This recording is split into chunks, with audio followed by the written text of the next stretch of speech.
अस्सलाम वालेकुम warahmatullahi wabarakatuh। आप सब जानते हैं कि रिकरेंट यूटीआई, बार बार यूरिन का इन्फेक्शन होना, अगर किसी को भी 6 महीने में 2 बार यूरिन इन्फेक्शन हो जाए तो इसको रिकरेंट यूटीआई बोलते हैं।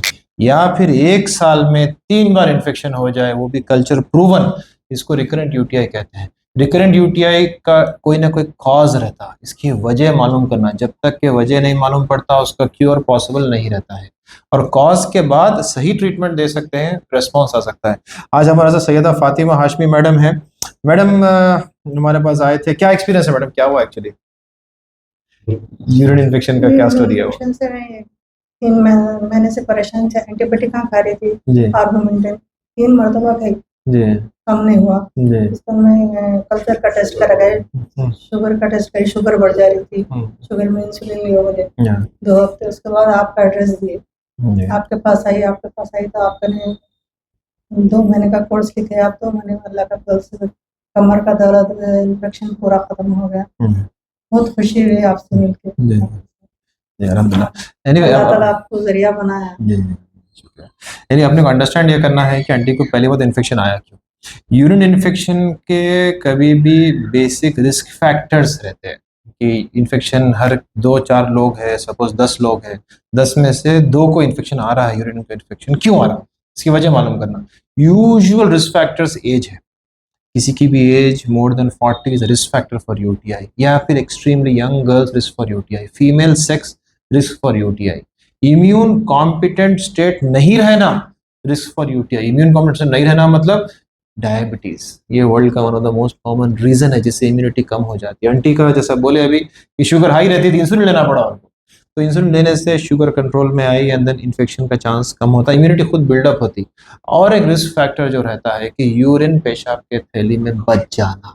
अक्सर अपन लोग यूरिन इन्फेक्शन के लिए स्कैन कराते हैं, देखते हैं कि पेशाब के थैली की सूजन है क्या, सिस्टाइटिस बोलते हैं, किडनी की सूजन है क्या, पायलोनेफ्राइटिस बोलते हैं उसको। लेकिन ये स्कैन में मिस हो जाता। स्कैन करने के बाद फिर स्कैन करना, देखना कि यूरिन बच रहा क्या। अगर यूरिन बच रहा है मतलब पेशाब की थैली खाली नहीं हो रही है, आपकी टैंक खाली नहीं हो रही है, तो यूरिन जहां ठहरेगा वहां पे क्या होगा, जरासीम पैदा होते हैं, और उसी वजह से आंटी को इन्फेक्शन हो रहे थे। और आंटी के ब्लैडर में क्यों रुक रहा था, कैमरा करीब लगे जरा, ये देख सकते हैं आप, ये पेशाब की थैली नॉर्मली ऐसा रहती है, लेकिन आंटी का पेशाब की थैली में छोटा सा ऐसा बल्ज है, इसको ब्लैडर डायवर्टिकुलम बोलते हैं। ब्लैडर डायवर्टिकुलम की वजह से क्या हो रहा था कि यूरिन तो कर रहे थे, लेकिन थोड़ा यूरिन वहां जाके रह जा रहा था, which was telling the body की अभी तक पेशाब की थैली खाली नहीं हुई। बैक्टीरिया को सिग्नल मिल रहा था, तभी बैक्टीरिया ग्रो होना शुरू हो गया। 6 आवर्स यूरिन सेम रह गया तो बैक्टीरिया ग्रो होना शुरू हो गया। स्विमिंग पूल में 24 घंटे के बाद बैक्टीरिया ग्रो होना शुरू होता, उसी तरह ब्लैडर में 6 आवर्स में स्टार्ट होता है। तो अपन लोग करे कुछ भी नहीं, we gave a long course of antibiotic, वो भी फुल पावर है, लो पावर, इसको बोलते हैं कीमो प्रोफाइलैक्सिस। जैसा स्विमिंग पूल में क्लोरीन डाल के रखते हैं ताकि पानी खराब नहीं होना, जो पानी 24 घंटे में खराब होना था वो जो है 2-2 हफ्ते चल जाता है, इसी तरह क्लोरीन जैसा डालते स्विमिंग पूल में, उसी तरह low power low dose antibiotic with the help of a herbal tablet. Cranberry का जो एक्सट्रैक्ट है वो बहुत यूजफुल है, it prevents urinary tract infections.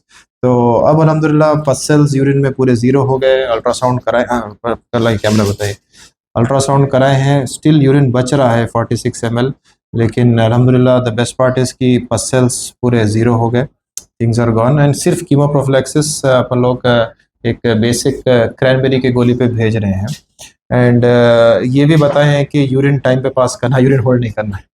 Diverticulum बनने के मोस्ट कॉमन रीजंस, या तो बाय बर्थ से ही वैसा बनता है पेशाब की थैली, या फिर एक्वायर होता है। एक्वायर होने का कॉमन रीजन ऑब्स्ट्रक्शन है, या फिर यूरिन होल्ड करना है, लॉन्ग टाइम यूरिन अक्सर लेडीज होल्ड करते हैं, और खासतौर से अल्लाह वाले लेडीज जैसे आंटी हफ्ते में 2 बार रोजा रहते हैं, ऑल दोस थिंग्स, तो वजू रखने की कोशिश में बाज़ वक़्त ये पेशाब की थैली यहाँ से हाथ दे देती है। तो टाइम पे यूरिन पास करना इंपॉर्टेंट है, पानी ज्यादा पीना इंपॉर्टेंट है, एंड यूरिन करने के बाद अगर यूरिन रुक रहा तो और एक बार यूरिन करना भी इंपॉर्टेंट है। इसको डबल वॉइडिंग टेक्निक बोलते हैं, जो एक बेसिक तरीके से पेशाब की थैली एम्प्टी करना, जैसे पहले बुजुर्ग सिखाए कि यूरिन करने के बाद खांसना, या फिर जो है all those techniques are there. ये डबल वॉइडिंग टेक्निक है कि यूरिन करने के बाद ठहरना, फिर बैठ के फिर जो भी यूरिन है फिर पास करने की कोशिश करना, जो भी है पेशाब की थैली 0 तक आ जाती है। तो इंशाल्लाह इसको फॉलो करेंगे तो यूरिनरी ट्रैक्ट इन्फेक्शंस कम होंगे।